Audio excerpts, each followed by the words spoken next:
women have lost 580,000 jobs. That's the net of what's happened in the last 4 years. We're still down 580,000 jobs. I mentioned 3.5 million women more now in poverty than 4 years ago.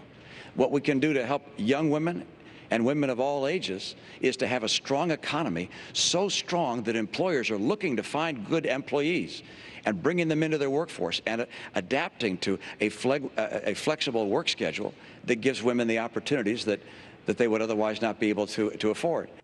Now, it was Governor Romney defending his record last night to female voters. But while the Obama campaign attempts to accuse the governor of waging this phony war on women, we must not forget it was actually one of the president's former aides who once called the White House, quote, hostile to female employees. Now, ironically, that person served as the moderator during Obama's debate prep in recent days. Former White House Communications Director Anita Dunn. Now, in Ron Suskind's Confidence Men, she was quoted as saying, quote, this place would be in court for a hostile workplace because it actually fit all of the classic legal requirements for a genuinely hostile workplace to women.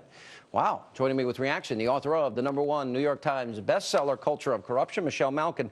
Michelle, first of all, there was a story that came out from the Free Beacon in April of 2011 that women in the White House were paid 18% less than their male counterparts.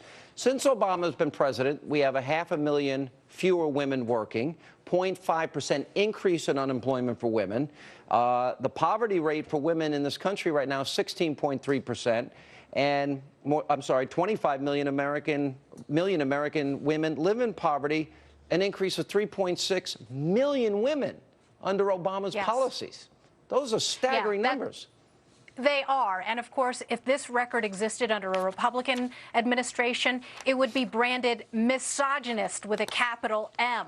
I think it's really fitting to remind women who are undecided, and there are a lot of them who watch you, Sean, and who aren't necessarily paying attention and haven't over the last 4 years, and really need to get up to speed on how anti-woman this administration has been. It's not just the economic havoc they've wrought on the rest of the country, but as you say, it's all of the griping from women within the administration. And what was really significant about Mao cheerleader Anita Dunn's complaint that was recorded by Ron Suskind. By the way, you say that literally. You did not say... Oh, yes, she was. We're no joking here. She is a Mao cheerleader, radical left-wing Fox News basher, and she was whining to none other than Valerie Jarrett. Valerie Jarrett, who's the White House consigliere for this administration and who has been the point woman on trying to paint Republicans as the most anti-woman institution in America. Look, Anita Dunn and Valerie Jarrett were whining about how their own bosses were shutting them out and denying them access that men had. 18% disparity in the wage gap. Hey, maybe somebody ought to file one of those Lilly Ledbetter discrimination lawsuits. By the way, and the Ledbetter law, there are already equal pay laws on the books. So that's a myth that the Democrats throw out there. And that letter had to do with whether or not there could be class action suits going back decades. So small little, details matter. Let me ask you this about Candy Crowley of CNN, who moderated last night's debate. She interrupted Mitt Romney 28 times. Obama just 9 times.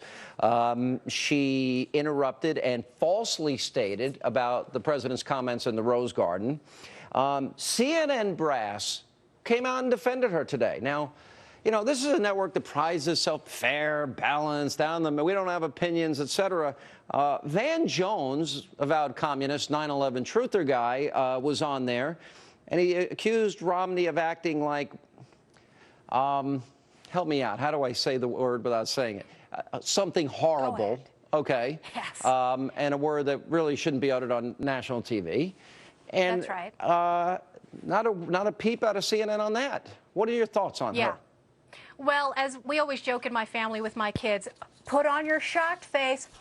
Who is surprised that this is the way this debacle turned out, given CNN's woeful history of journalistic malpractice over the last several decades? I pointed out the day before the debate how they planted so many Democrats who were posing as undecided voters in one of the 2007 high-stakes presidential campaign debates.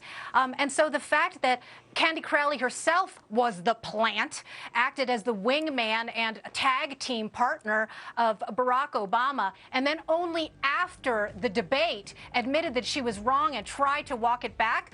These people ought to be throwing themselves under the bus. It's a shame what they committed.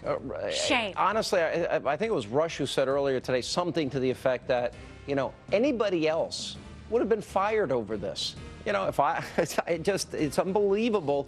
But she's praised by her organization. I'm not suggesting she be fired. But in all honesty, that is biased. But after her comments on Paul Ryan's selection, I'm not surprised. All right, Michelle, good to see you. You too. And coming up, the fact-checking continues with Wisconsin Senator Tea Party favorite Ron Johnson is here. And then they are the undecided, and they are from the all-important swing state of Nevada. Frank Luntz and his focus group on last night's debate next.